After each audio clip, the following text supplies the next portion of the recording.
안녕하십니까. 러펀드 이성수입니다. 자, 오늘부터 흥미로운 코너를 하나 준비했습니다. 그것은 바로 금융사 터킹 어바웃 코너입니다.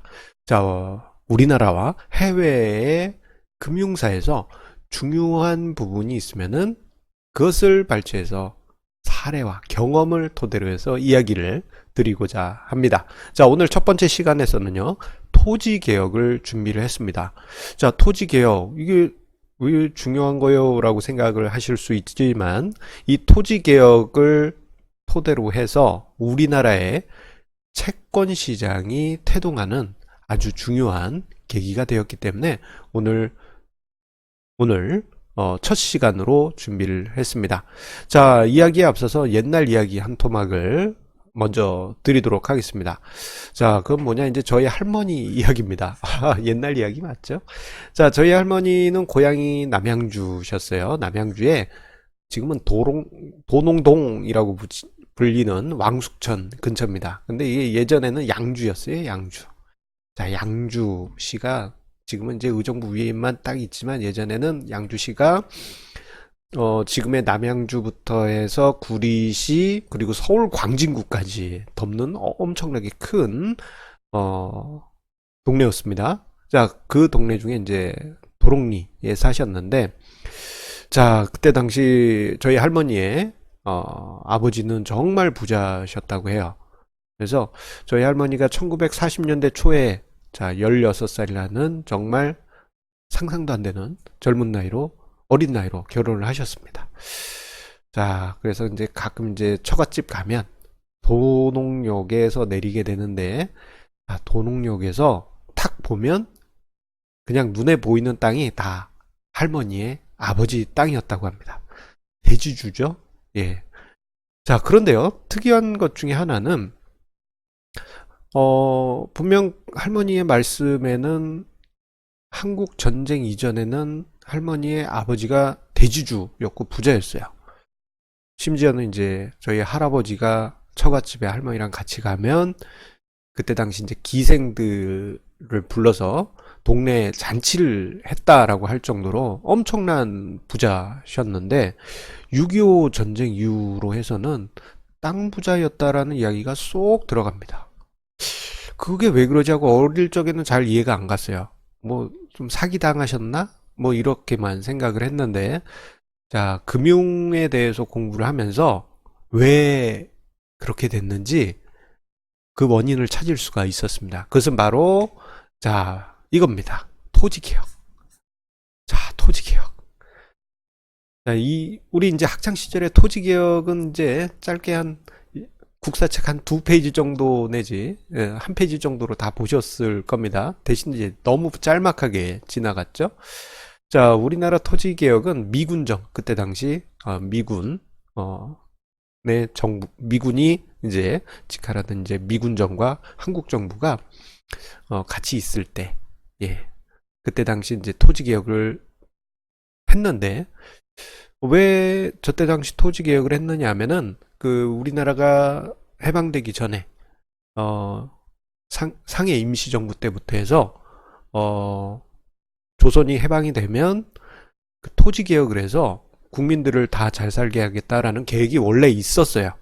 자, 그런 계획도 있었고, 여기 이제 또 자극을 줬던 게 북한이, 예, 그땐 북한도 아니죠. 이제 북쪽이 38선 북쪽이 먼저 토지 개혁을 단행합니다. 자, 이때 당시는 이제 무상몰수, 무상분배, 대지주한테 다 그냥 뺏어와서 땅을 소장농에게 불화했어요. 자, 그러니 그때 당시는 남쪽과 북쪽 왕래가 자유로웠던 시대입니다. 한국전쟁 전에는. 자, 그러다 보니 어떻게 됐습니까? 우리 남쪽 농민들도 그 이야기를 듣다 보면, 듣게 되죠? 자연스럽게 민심이 동요가 되게 되고, 북쪽이 더 괜찮은 거 아니야? 뭐 이런 식의 분위기가 만들어질 수 있으니까, 그때 당시 미군정과 한국 정부가, 예, 토지개혁을 두 차례에 걸쳐서 단행을 하게 됩니다. 자, 48년에 1차, 50년에 2차 토지개혁이 단행이 되게 되는데, 자, 1차가 조금 아쉽게 끝났어요. 예. 그 면적 자체도 29만 헥타르로 2차에 비해서 뭐 거의 한 3분의 1 수준에 불과했고요.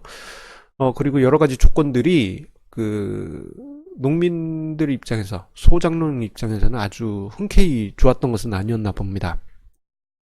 그도 그럴 것이, 그때 당시 이제 한민당이라는 정당이 있었는데, 그쪽에서 대주주 편을 들었다 보니까 토지 개혁이 조금 아쉽게 축소된 부분이 있었습니다. 그런데 50년에 이거 가지고 안 된다, 더 세게 해야 된다 해가지고 2차 토지 개혁을 강하게 했고, 그때 당시는 1차에 거의 한 3, 4배 가까운 토지 면적이, 예, 토지 개혁에 편입이 되게 됩니다. 그런데 저 2차 때 아주 큰 타격을 대지주들에게 안겨줬어요. 왜냐?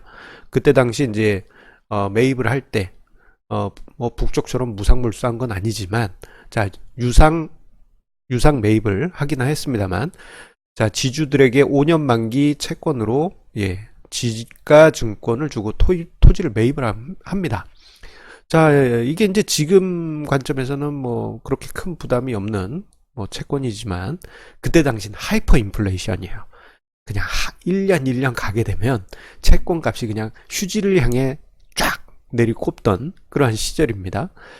자, 이에 반해서 이제 소작농 입장에서는 매우 반길만한 상황이었어요. 왜냐하면 수확량의 30%씩 5년간만 납부하면 내 땅이 되니까요. 와, 이게 왜 수확량의 30%면 엄청나게 많은 거 아니야? 라고 생각하실 수 있지만, 저 때 당시 소작농은 수확량의 50%를 지주에게 매년 납부를 했어야 했다라는 것을 감안하면은, 소작농 입장에서는 엄청나게 토지개혁 따봉 했던 것이죠.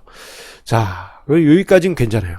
자, 이렇게까지 했다고 해서 대지주가 몰락을 했을까? 도롱리에 계시던 할머니의 아버지가 부가 갑자기 위축이 됐을까? 라고 생각을 할 수 있지만, 자, 이 다음에 한국전쟁이 발생하게 됩니다. 한국전쟁. 자, 간단히 써놨습니다만, 물가가 몇 년 만에 수십 배 폭등하게 되죠. 자, 물가가 전쟁 기간 중에 수십 배 상승하게 되니, 당연히 대지주들이 받은 지가증권은 휴지 조각이 될 수밖에 없고요. 자, 이로 인해 가지고 대지주가 하이퍼 인플레이션 속에서, 예, 부의 가치가 급격하게 줄어드는, 예, 한 해 한 해 갈수록 그냥 레벨 다운, 레벨 다운, 레벨 다운 되는 상황이 만들어졌고, 더 결정적인 거는 한국 전쟁 당시 대지주들 같은 경우에는 북한에서 밀고 내려왔다 그러면은 잡아가요. 왜? 공산주의에서는 이게 반동이잖아요.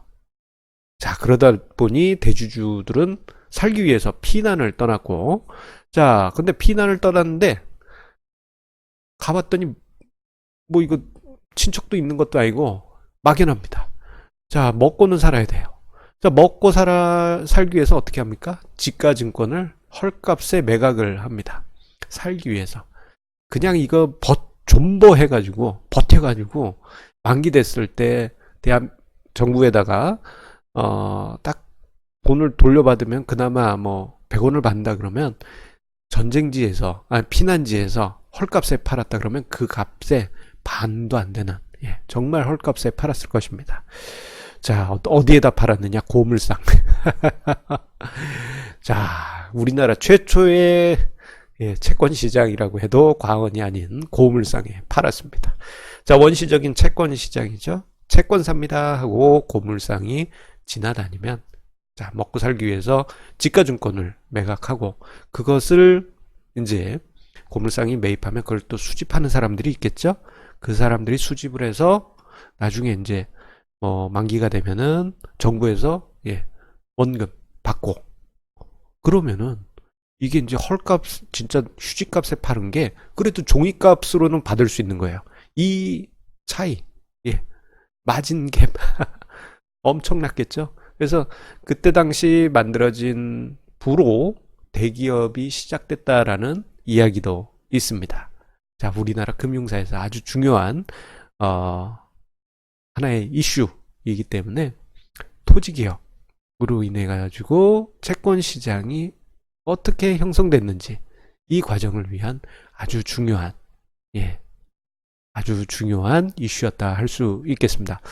자, 아쉽게도 예, 한국 전쟁 이후에 예, 할머니의 아버지 그 처갓집은 부가 예, 급격하게 줄어들으셨던 것으로 예, 알고 있습니다. 예, 뭐 어쩔 수 없죠. 뭐. 다 옛날 이야기니까요. 자, 오늘 러펀드의 금융사 터킹 어바웃 1회 재밌으셨는지 모르겠습니다. 만약에 마음에 드셨다 그러시면요. 구독, 좋아요, 공유 버튼 꾹 눌러주시고요.